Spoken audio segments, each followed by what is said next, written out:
Já de volta no seu Conexão Jovem, hoje falando sobre pornografia, esse vício que tem afetado milhões de brasileiros, tanto jovens ou até mesmo as pessoas um pouco de mais idade. O Felipe, ele é pastor e também trabalha com esse ministério já há um bom tempo, e o Ministério Vida Pura, que também atende pessoas ali nas redes sociais. Ô Felipe, qual é o canal para você acessar hoje e ter informações sobre o ministério? Bom, o nosso principal meio de comunicação é o Instagram. Só seguir lá, Ministério Vida Pura. Tem o nosso canal no YouTube também, Ministério Vida Pura, bem fácil de achar. E se alguém quiser falar diretamente conosco, só mandar um e-mail no contato@mvidapura.com. Legal, a gente vai conferir agora um VT falando um pouquinho mais sobre esse ministério. Se você se interessou, fica ligado que você vai saber muito mais sobre isso. Com 7 anos foi a primeira vez que eu tive contato com a pornografia. Daí então eu não parei de ter contato com isso. Cada ano, cada tempo que passava e foi ficando mais profundo, mais forte. E isso começou a deturpar minha mente e eu já não conseguia mais viver sem a pornografia. Isso foi antes de eu conhecer Jesus, né?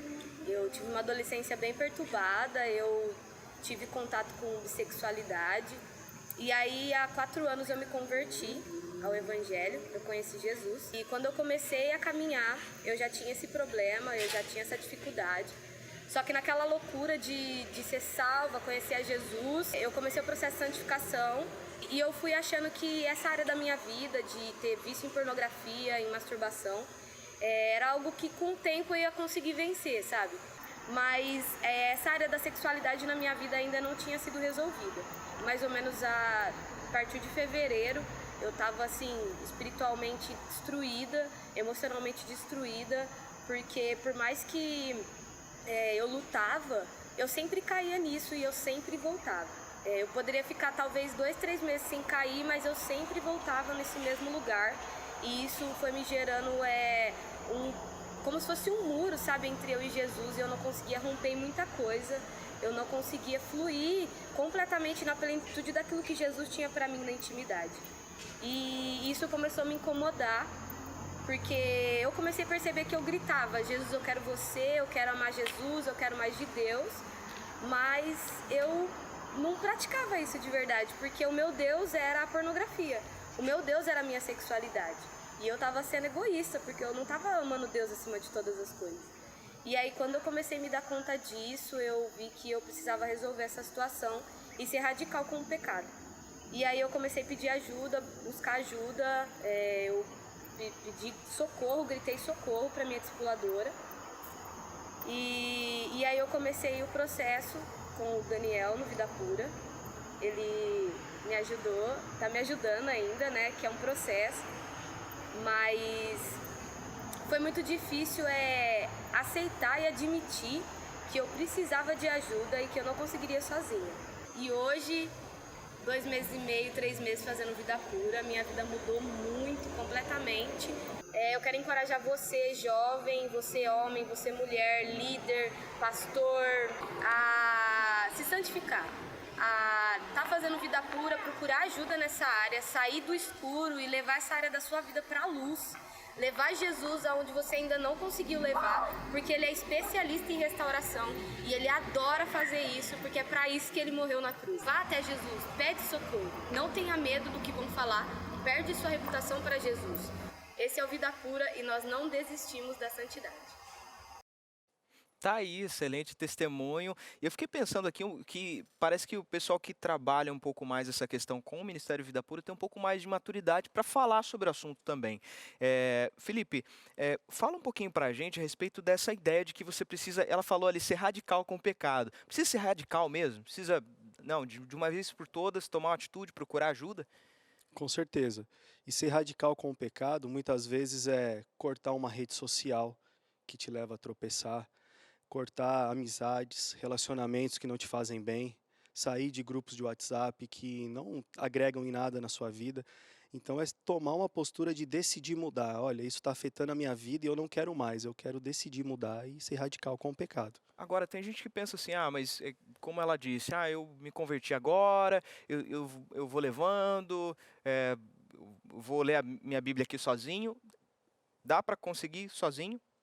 Não, sozinho ninguém consegue. Essa é a grande mensagem que a gente vem trazer aqui hoje. As pessoas elas precisam de acompanhamento, elas precisam de ajuda.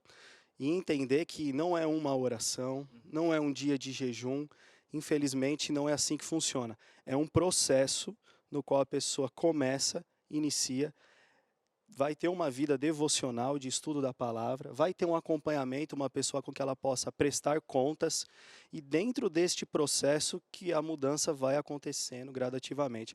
Porque as pessoas elas se desesperam, eu já fiz de tudo, nada deu certo, eu estou orando e Deus não quer me libertar, eu estou jejuando, o que que falta? Para mim não tem mais jeito. Essa é a frase que a gente mais ouve, para mim não tem mais jeito. Não, tem jeito, mas ele é um processo, um começo, um meio, sem fim, que talvez esse seja o nosso espinho na carne. A gente vai ter que vigiar para o resto da vida e vai ter que tomar as mesmas precauções até o final. É que aí que tá, né, muitas pessoas acham que é uma coisa, assim, instantânea, que não requer muito esforço, né, eu só decidi, tá, eu decidi agora e acabou. Não, realmente precisa de uma ação, e uma ação que não vai ser necessariamente algo que a gente vai gostar de fazer, né. E se a gente está nesse processo, mas mudou, mas aí cai de novo, volta, ainda tem jeito com a gente? Ou por que que acontece às vezes essa questão de cair, né, de Bate um não desânimo, né? não dá. Bate, né? Isso, a maioria das pessoas começam o processo com a gente e ficam pelo caminho quando acontecem as quedas. Infelizmente, as quedas elas acontecem. É como uma criança, ela começa a aprender a andar, cai, só que o que a criança faz? Levanta e começa de novo. Esse é o nosso ponto. A queda vem, com ela vem o sentimento de culpa, as pessoas se frustram, falam, olha, eu não vou conseguir, então eu vou abandonar. Não, use a queda como fator de motivação para que você continue na caminhada. 2 Coríntios 7:10 diz que a tristeza que Deus produz em nós gera arrependimento. Então o sentimento de culpa nada mais é do que o Espírito Santo alertando, falando, olha, você está fazendo coisa errada. A culpa ela não é ruim, a culpa é boa. Só que o que a gente costuma fazer quando a gente se sente culpado? A gente faz igual a Adão, se esconde. Quando na verdade a gente deveria, o contrário, ir até a presença de Deus e continuar o processo. Infelizmente as quedas vão acontecer, mas elas vão ser cada vez menos, cada vez mais espaçadas com o decorrer do tempo, até que chega a hora que você... Felipe, hoje você acha que as comunidades, as igrejas em si, elas estão preparadas para lidar sobre esse assunto? Infelizmente não, né? A gente julga o crescimento do Vida Pura como um termômetro disso. As pessoas nos procuram porque elas não estão encontrando respaldo na comunidade local, na igreja local delas. Por vergonha, por medo. É um tabu ainda a ser discutido dentro das igrejas, não é um assunto fácil, a gente sabe que é um assunto delicado, mas infelizmente as igrejas não estão preparadas para ouvir de uma pessoa, olha, pornografia, homossexualidade, enfim, alguma imoralidade sexual. Agora, Felipe, vocês no ministério têm um espaço, por exemplo, que alguém que queira ajudar alguém em sua igreja, que queira se informar, porque informação é a chave, né? Se a gente falou um pouquinho sobre esse sigilo, né? Se alguém vem falar com você, te pedir ajuda, você não ficar, né, expondo a pessoa, mas ajudando. Mas como ajudar? Tem algum espaço no ministério de vocês que a gente possa também aproveitar e se informar para ajudar outros? A partir de 2019, o Vida Pura vai focar no treinamento de líderes. Então a gente vai gastar tempo e energia para formar novos líderes nas igrejas, para que as igrejas sejam capacitadas a falar e tratar o assunto de maneira adequada.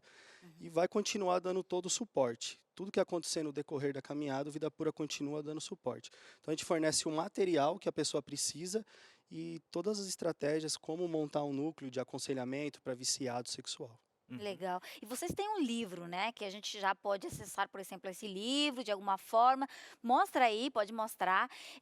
Como que a pessoa que tem interesse no tema e quer conhecer mais pode ter esse livro? Bom, o livro é o Da Pornografia para a Luz. Ele está à venda pelo nosso Instagram, tem um link lá que é só clicar que a pessoa já vai direcionada à compra do livro.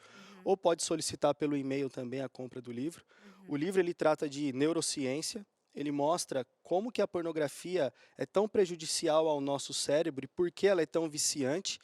E a segunda parte do livro é toda uma parte teológica de vida devocional que mostra o caminho de como você conseguir andar em liberdade. Muito. Vocês falam muito sobre motivação, sobre essa questão de deixar a procrastinação de lado. Agora, como é que vocês lidam com a ideia? Porque tem o outro lado das ideologias que prega-se que o fato de você fugir desse assunto de sexualidade, na verdade, é uma forma da religião subjugar a inteligência das pessoas. Como é que vocês lidam com esse assunto? É um assunto, sei lá, do passado? É coisa antiga? Ou a igreja ela faz isso já pensando mesmo no bem das pessoas? Ou é uma forma de manipulação? A pureza, ela é intrínseca do ser humano. O Criador já nos criou para sermos puros. Isso não é algo apenas que a religião prega.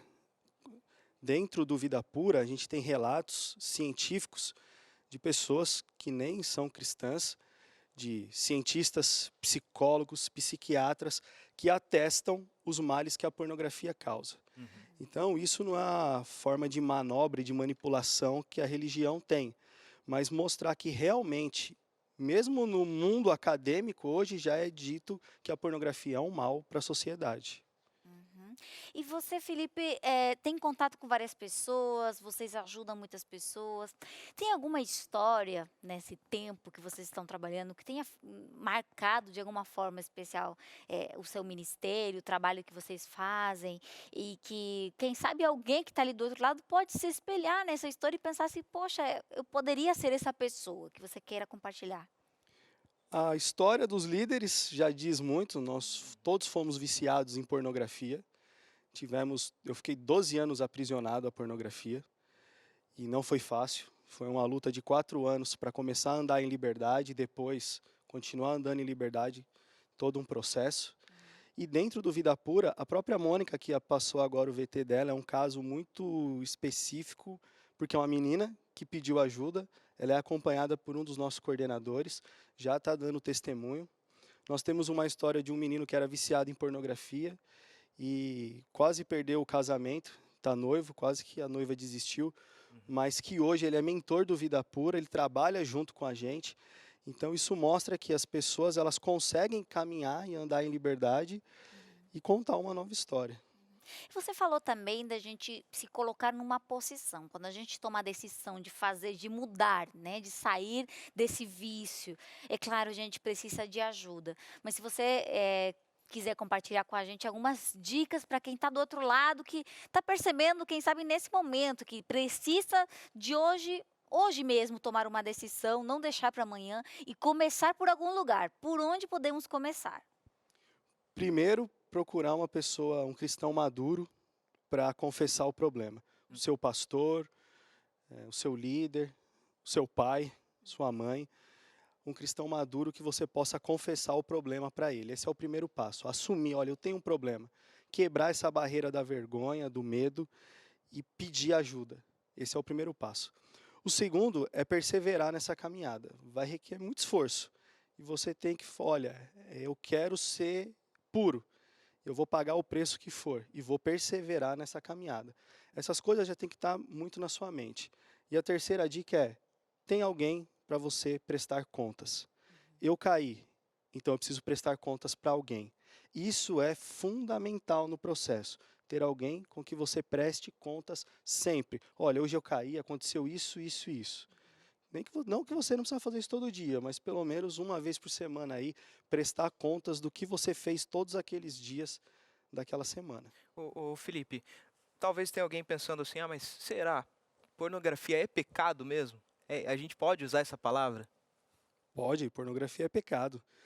Pecado porque ela está expondo a nudez de pessoas que estão ali cometendo um ato sexual totalmente fora daquilo que é o padrão divino, que é o sexo dentro do casamento entre homem e mulher. E uma coisa interessante é que pornografia não é só o vídeo pornô que você assiste. Os nudes que a juventude hoje manda pelo WhatsApp também é pornografia. As conversas imorais que as pessoas têm hoje nas redes sociais também é pornografia. Então a gente lida com centenas de jovens que confessam, que estão ali no culto mas que algo imoral está acontecendo no celular, no momento do culto, enfim. Uhum. Isso também é pornografia. Isso é muito importante. E também, quem sabe, Felipe, tem lugares ou situações que, quem sabe, não são tão más assim, mas que geram, né, uma tentação maior que a gente deveria evitar. Quais lugares você acha que, lugares ou situações que a gente poderia evitar para tentar, né, sair, quebrar esse vínculo com a pornografia? A gente aconselha as pessoas a não se exporem a lugares que possam disparar os gatilhos, que é como a gente fala, que é despertar o desejo. O primeiro deles são as redes sociais. Evite o seu Instagram, evite o seu Facebook, porque lá tem muita coisa que vai disparar os seus gatilhos. O segundo é o que a gente chama, dentro do aconselhamento, de identificar o seu território de risco. Por exemplo, eu não ia à praia, porque lá muita gente de biquíni, nudez. Eu evitava situações onde eu me colocasse, onde os meus olhos pudessem contemplar algum vislumbre de um corpo. Então, cada um tem a sua particularidade e ele tem que se conhecer o seu território de risco. Para essa juventude de hoje, eu acho que as redes sociais são os piores. Muito importante, Felipe. E só lembrando, a gente falou, já passou ali na tela, mas é importante também vocês terem um e-mail de contato para quem tiver interesse também estabelecer essa conversa com vocês, esse apoio né, emocional, espiritual para fazer essa caminhada, né, que a gente falou, esse processo. Qual que é o e-mail de vocês? E se eu mandar um e-mail aí, o que vai acontecer? Bom, nosso e-mail é o contato@mvidapura.com. Ao mandar um e-mail, você vai receber um direcionamento se você está em alguma região onde o Vida Pura atua com um grupo de aconselhamento presencial. Caso você não esteja, a gente está lançando um curso online que a pessoa pode fazer da casa dela mesmo. Mas a gente vai estar sempre reforçando, procure o seu pastor na sua igreja local para fazer esse acompanhamento também. Muito legal. Obrigada aí, Felipe. É muito legal o ministério que vocês estão fazendo e a gente vê que também é um grupo grande de pessoas envolvidas para tentar, né, ajudar uns aos outros, fazer a diferença nesse aspecto, que para alguns pode ser uma coisa normal, do dia a dia. Ah, você está exagerando, isso não é tão mal assim e tal. Mas que realmente isso também está corroendo a vida de muitas pessoas, de famílias. E você sabe que quando você mexe com um casal, com uma família, você mexe com a sociedade. E, na verdade, então, somos todos que estamos tendo, de alguma forma, esse problema e que não podemos ficar calados. A gente vai agora num breve intervalo. Já já estamos de volta para continuar o último bloco do programa conversando sobre esse tema. Aproveita também nossas redes sociais e compartilha com os teus amigos, se você sabe que alguns deles podem aproveitar esse material. Vamos lá, já voltamos.